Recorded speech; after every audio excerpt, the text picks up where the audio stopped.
Paul? Bonjour à tous. Oui, non, on n'a pas besoin du micro. On a l'habitude d'être en amphi puisqu'on travaille à l'ISG tous les deux. Oui, oui. On travaille à l'ISG tous les deux. Donc moi, je suis responsable pédagogique et relations entreprises pour le second cycle, donc pour les formations en marketing digital et deux MBA, donc un MBA en supply chain et un autre en commerce international. Et je m'appelle Paul. Bonjour à tous, moi c'est Juliette Lasnon et donc je suis responsable pédagogique du premier cycle à l'ISG, donc des premières, deuxième et troisième années. Pour ceux qui ne connaissent pas l'ISG, une petite présentation très succincte. Donc l'ISG c'est une école de business. On a plusieurs campus sur la France en couverture nationale, Bordeaux, Paris, Strasbourg, Nantes, Toulouse. Et donc sur l'île ici, on a environ 350 étudiants en tout, entre le premier cycle et le deuxième cycle. Donc le premier cycle, c'est 3 ans qui sont dédiés à la découverte des fondamentaux du monde de l'entreprise, donc plutôt généralistes, avec des profils d'étudiants qui ont envie de faire du commerce mais qui ne savent pas trop encore vers quel domaine ou quel secteur s'orienter. Donc nous, l'idée, c'est qu'au bout des 3 ans, ils savent vers quelle spécialisation ils veulent aller. À noter que sur la troisième année, on oriente nos étudiants vers une expérience à l'international, puisqu'on a plusieurs dizaines d'universités partenaires dans le monde, et donc nos étudiants passent un semestre ou une année dans une de nos universités partenaires. Et donc ensuite, quand les étudiants souhaitent se spécialiser, on leur propose des Master of Science et des MBA. Donc on a à peu près 180 étudiants sur le second cycle. Et voilà, ce qui est important de savoir, c'est que plus de 170, on doit être à 174, il me semble, sont en alternance. Donc voilà, ils sont tous en entreprise sur le rythme 1 jour à l'école, 4 jours en entreprise. Donc ça, c'est important puisque l'objectif, c'est qu'ils puissent acquérir des compétences professionnelles très concrètes en entreprise et avoir des apports théoriques, mais aussi concrets, ça on pourra en parler, à l'école. Donc oui, effectivement, nous, notre approche pédagogique à l'ISG, c'est vraiment basé sur ce qu'on appelle le learning by doing, voire le learning by playing, puisque régulièrement, nos étudiants sont mis en situation avec des semaines projets, des semaines challenge, des business games, et évidemment les stages et l'alternance dans le cadre du programme. Donc on va en quelques minutes vous illustrer en fait par des cas concrets ce qu'on propose à nos étudiants dans ce cadre-là. Et pour terminer, quoi de mieux que de faire parler des étudiantes. Donc on a invité 2 de nos premières années qui vont vous expliquer justement en quoi ce que ça leur apporte la ludopédagogie, en quoi ça change d'une approche traditionnelle. Et voilà, elles vont venir témoigner en fin de présentation. Donc on propose des business games, mais je pense que c'est un terme qui vous parle. Est-ce que vous avez tous déjà participé à des business games? Ouais. C'est vrai que c'est important à l'ISG puisque ça va rendre concret en fait la gestion d'une entreprise. Le contexte est quand même important puisque quand on propose des business games aux étudiants, c'est pas uniquement sur le campus de Lille, c'est sur les 400-500 étudiants de l'ISG, par exemple si on est en master, ou les 400-500 étudiants, ou peut-être plus pour les bachelors. 150. Non, sur le Natio. Ah, sur le Natio, oui, t'as raison. Donc c'est quand même une grosse gestion, puisque sur ce business game, on va avoir plusieurs équipes. En général, on parle d'univers, donc c'est des univers de 4 équipes qui sont en concurrence, et l'objectif, c'est d'avoir le plus de bénéfices possible sur le déroulé du business game. Donc, les business games peuvent prendre plusieurs formes. Ça peut être le développement, on a eu quoi, de scooters des mers par exemple, de montres, le développement d'une salle de sport. Voilà, l'objectif, c'est de rendre concret la gestion d'entreprise pour les étudiants. Si je prends mon exemple personnel, j'ai obtenu un master en marketing il y a quelques années maintenant, et c'est vrai que toute la partie financière avait toujours été très floue pour moi. C'est uniquement quand j'ai créé ma propre entreprise que j'ai compris l'intérêt d'un compte de résultats, d'un bilan, et je n'avais jamais en fait participé à un business game. Donc pour nous, c'est une vraie chance pour les étudiants, puisque là, qu'ils soient en marketing, ils peuvent s'approprier la partie financière de la gestion d'une entreprise, et si c'est des étudiants plus spécialisés en finance, ils peuvent essayer de s'approprier la partie commerciale et marketing. Donc pendant ces business games, ils voient vraiment tous les aspects d'une gestion d'entreprise. La partie commerciale, ils vont pouvoir apprendre à calculer des coûts de revient, par exemple, ce qui n'est pas toujours très évident à faire. La partie marketing, la partie financière, la partie RH, la partie gestion d'une production aussi pour la partie plus industrielle. Donc voilà, ça nous permet, nous, en tant qu'école, d'englober toutes ces parties-là et de le rendre un peu plus attractif pour les étudiants, puisqu'on est sur un jeu. Donc il y a cet esprit jeu, mais aussi cet esprit de compétition qui reste important, puisque chaque groupe a envie d'être le premier et d'avoir le plus gros bénéfice. Alors, on enchaîne sur la sensibilisation à l'écologie. Forcément, c'est un secteur qu'on essaye de transmettre de plus en plus à nos étudiants.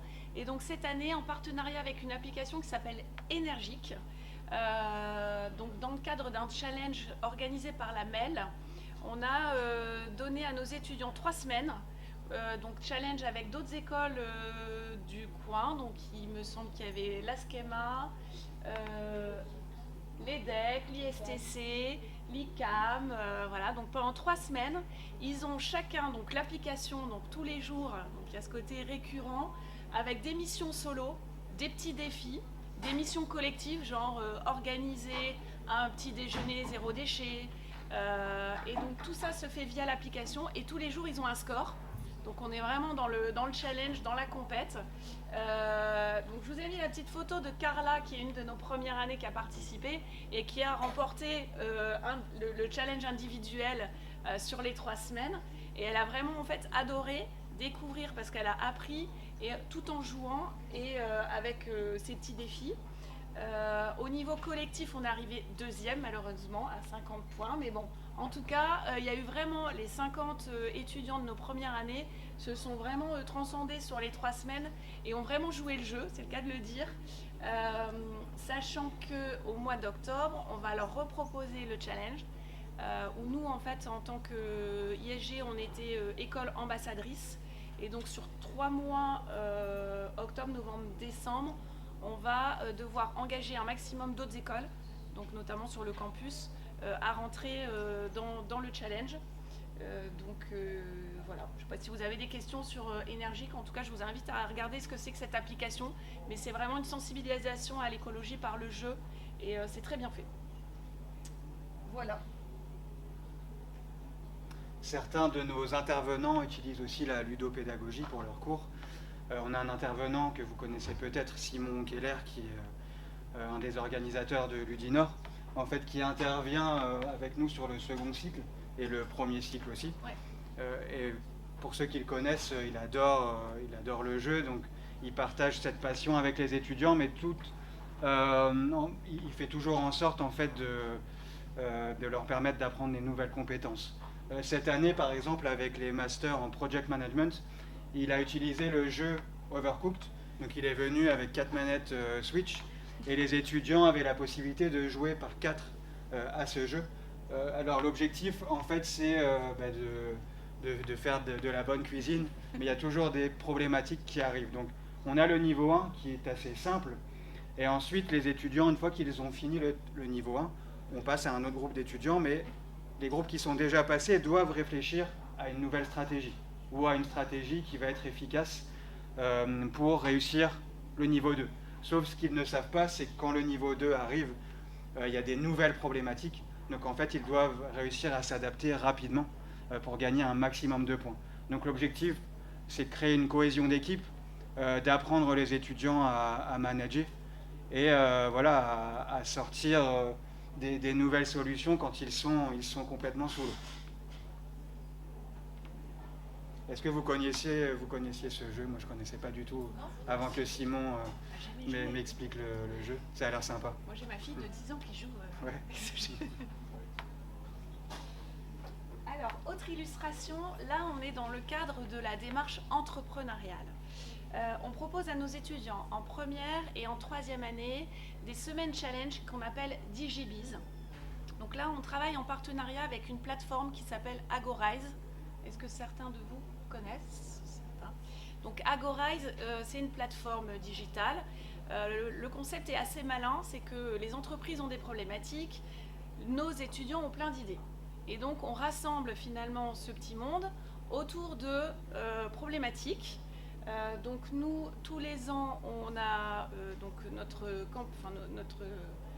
directrice de programme choisit une problématique et pendant une semaine, donc on est sur 5 jours, un coach par groupe, nos étudiants doivent créer de A à Z une solution.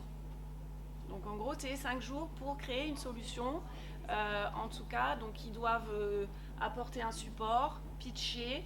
Et donc il y a un challenge au niveau ISG, donc c'est intercampus, inter-école.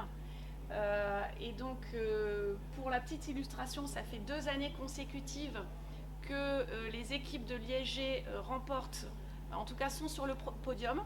Donc il y a 2 ans, ils avaient travaillé, c'était un programme autour de Make the City, donc un peu sur l'inclusion. Donc notre équipe avait proposé une application intergénérationnelle entre les seniors et les étudiants. Comment finalement on fait vivre les uns avec les autres et comment on s'entraide. Donc elles ont remporté le premier prix. Cette année, vous le verrez après avec le témoignage de Zoé et de Léa, on avait une thématique décarboner la ville, donc super large. Et donc elles ont proposé une solution d'abribus à partir d'algues. Je ne vous explique pas tout le contexte, mais en tout cas, voilà, ça les amène en fait à se dépasser. Elles vous en parleront juste après. Et c'est super challengeant. Pour vous dire, certains, ils sont en première année, donc ils sortent du lycée. Ça les fait grandir en une semaine. Il y en a qui nous ont dit waouh, je m'en souviendrai toute ma vie, quoi. Ils bossent pas nuit et jour, mais presque. Donc voilà. Je vais laisser la parole à Zoé et à Léa, qui sont 2 étudiantes de première année, donc qui ont déjà vécu Énergique, qui ont déjà vécu Digibiz, qui vont vivre leur premier business game le mois prochain. Elles n'en ont pas encore fait. L'idée, c'est qu'elles vous expliquent un petit peu en quoi la ludopédagogie, les semaines projet changent de l'apprentissage traditionnel, ce que ça leur apporte. Et puis, j'ai envie de vous dire, posez-leur aussi des questions, ou à nous, si ça vous intéresse d'en savoir plus. Voilà, je laisse...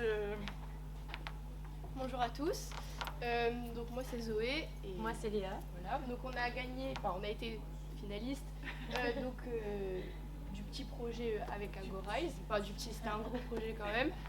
Donc ce qui est chouette, c'est que tout ce qu'on apprend à l'école qui est assez théorique, on arrive à l'utiliser de manière ludique et du coup concrète dans des projets comme ça.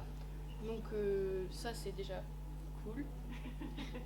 En fait, quand on apprend par la ludopédagogie, on n'a pas l'impression d'apprendre et on a l'impression de aussi mieux apprendre.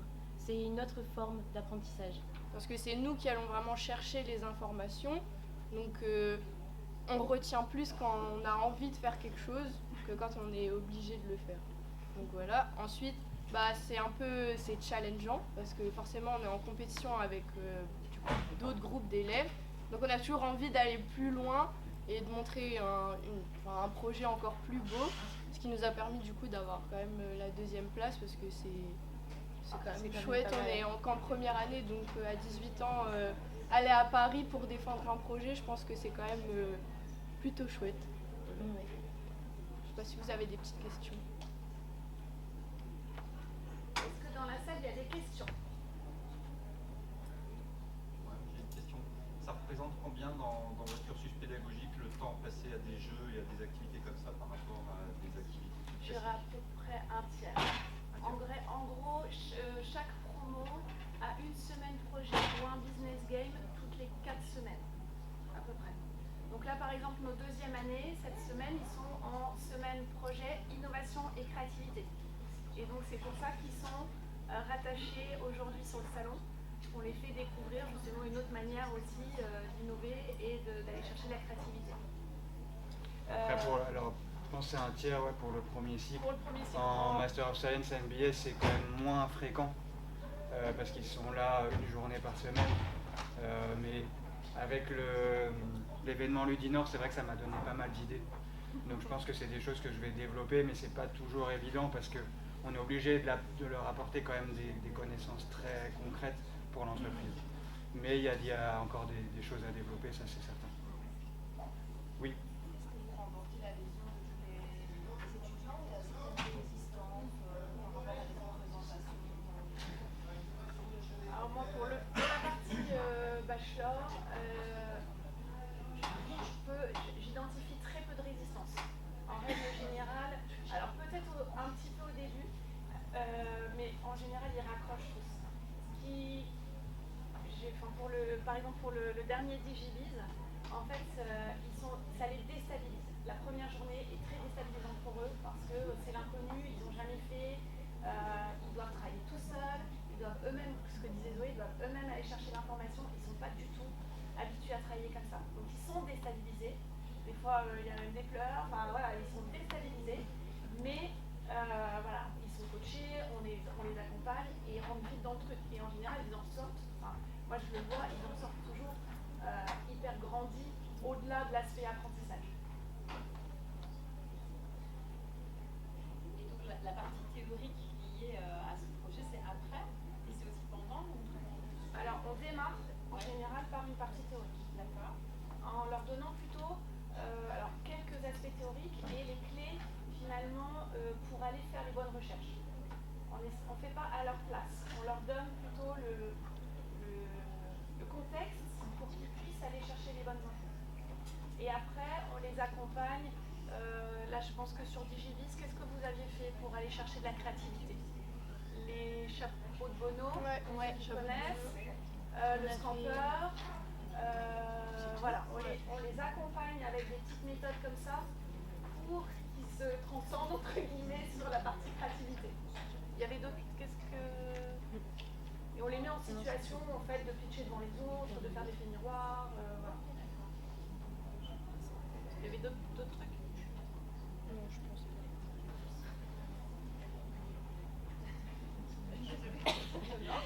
On est là pour ça. Et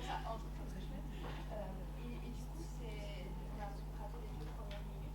C'est vos professeurs qui mettent ça en place ou c'est vous venez chercher des organismes extérieurs pour mettre en place tout ça? Pour les business games, comme c'est quand même une grosse organisation, on passe par des organismes extérieurs puisqu'ils ont des plateformes. C'est vrai que je pense que les premiers business games, tous les étudiants allaient voir un intervenant et remplissaient tout sur des feuilles en tableau Excel. Ça, on ne le fait plus maintenant, c'est que des plateformes avec des algorithmes qui font tous les calculs et qui vont sortir tous les comptes financiers de l'entreprise, les choix commerciaux, donc tout se fait de manière automatique. Voilà, ils ont juste à rentrer quelques informations sur la plateforme, mais avant ça, il y a beaucoup de calculs et de réflexion. Mais on passe pour les business games en tout cas par des organismes extérieurs, même de l'énergie. Pour Agora aussi, Énergie, c'est un partenariat en fait, c'est eux qui sont venus nous proposer le challenge, donc on a pris. Voilà. Mais globalement, oui, on a plutôt recours à des organismes extérieurs, bien qu'on ait des intervenants qui viennent aussi apporter leur expertise sur ces sujets-là. Moi, j'ai une autre question par rapport à l'international. Vous arrivez à faire des activités internationales sur ce genre de jeu ou d'activités? Alors, on n'est pas maître, on va dire, de la pédagogie des universités. C'est chaque université a son propre programme. Et puis en plus, chaque université a son domaine d'expertise. Il y en a qui sont plus teintés RH, plus finance. Et sur l'aspect pédagogie pure, c'est chaque. Et ça dépend aussi des pays, parce que chacun a son approche. Après, sans forcément parler de ludopédagogie, mais sur une nouvelle formation qui va démarrer au mois de septembre, en fait, les étudiants vont travailler avec des universités partenaires sur des études de cas, avec des étudiants à l'international.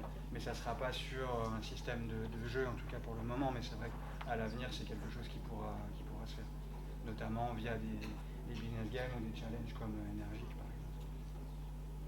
Ça débouche parfois par des créations d'entreprises ou des envies de création d'entreprises?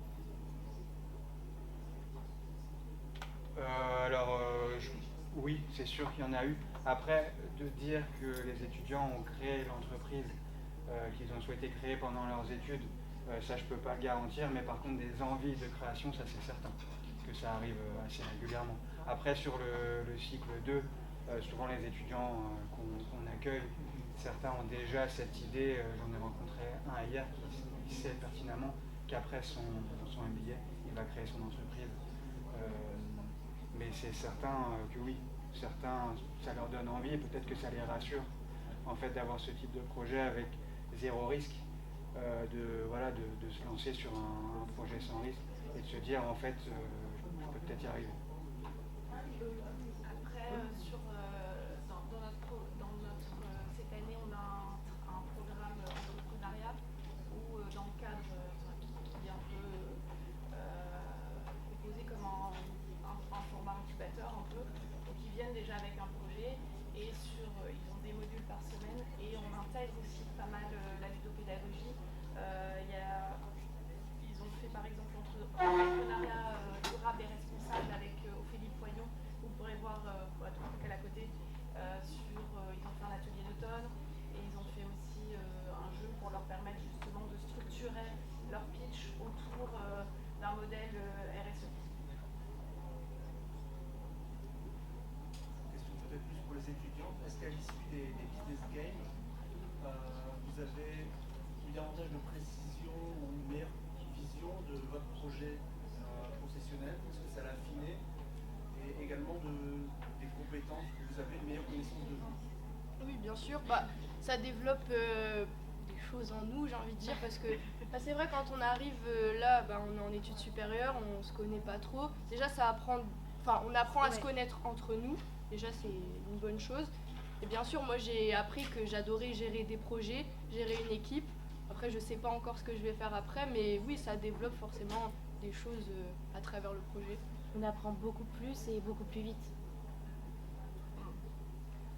Si je peux rajouter quelque chose, le projet Digiviz, comme elles ont été jusqu'au bout, elles ont déjà développé des compétences sur comment structurer un deck, comment pitcher à l'oral, et j'ai même des intervenants qui me disent une telle, elle a un niveau, oui, parce qu'en fait, elles ont déjà intégré pas mal de notions qu'elles n'auraient pas intégrées sans avoir être passées par là.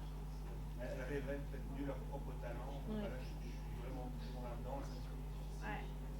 Et après, je pense que aussi, elles sont, ce que disait Zoé, elles sont aussi confrontées encore plus à moi je me situe dans un groupe, comment je travaille au sein du groupe, comment je me positionne. Ça, en termes de connaissance de soi, c'est aussi c'est important. Ça invite à ça. Exactement. Sur Digiviz, comment sont constitués les groupes justement Alors sur Digiviz, cette année, ça peut changer. Après, c'est nous un peu la groupe qui décidons. Elles ont choisi avec qui elles voulaient travailler. Bon, après, c'est en novembre, donc elles se connaissent un peu, mais sans avoir vraiment travaillé ensemble, elles découvrent. Moi, j'avais jamais travaillé avec Léa, c'était la première expérience, et maintenant on on adore travaille travailler à deux. Voilà. Désolé, on me dit qu'on a passé les 20 minutes. On va laisser place aux autres intervenants. Merci beaucoup. Merci.